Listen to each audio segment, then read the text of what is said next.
ఇటీవల నేను చాలా సార్లు మాట్లాడినప్పుడు ప్రధానమంత్రి గారు కూడా కొన్ని రాష్ట్రాలు ముందు వెనుక ఉన్నాయి, ఈ విభేదాలు ఉన్నాయి, ఎవరైతే చొరవ తీసుకుంటారో వాళ్ళందరూ ముందుకెళ్లి intra linking of rivers in the state చేయండి, మీరు సరైన సమయంలో గంగా కావేరి నదుల అనుసంధానం కూడా టేకప్ చేయొచ్చని వారు సజెషన్ ఇచ్చారు.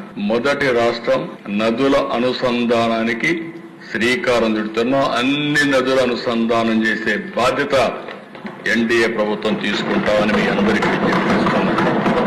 మొత్తం కలిసి మనకు 40 నదులున్నాయి.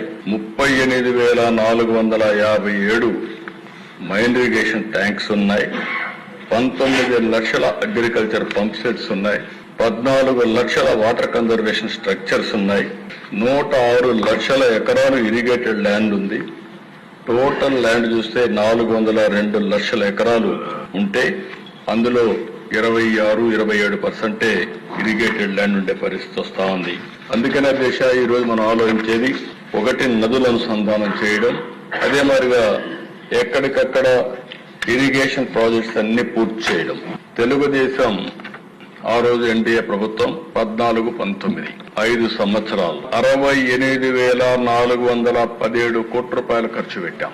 అదొక చరిత్ర, ఒక రికార్డు. వైఎస్ఆర్ కాంగ్రెస్ పార్టీ వచ్చిన తర్వాత 28,376 కోట్లు మాత్రం ఖర్చు పెట్టారు.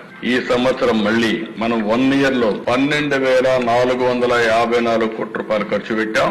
ఈ 5 ఏళ్లలో 60,000 కాదు 70,000 కోట్ల కంటే ఎక్కువ ఖర్చు పెట్టి రాష్ట్రంలో అన్ని ప్రాజెక్టులు పూర్తి చేయడానికి ముందుకు పోతామని చెప్పి కూడా నేను మీకు తెలియజేస్తున్నా.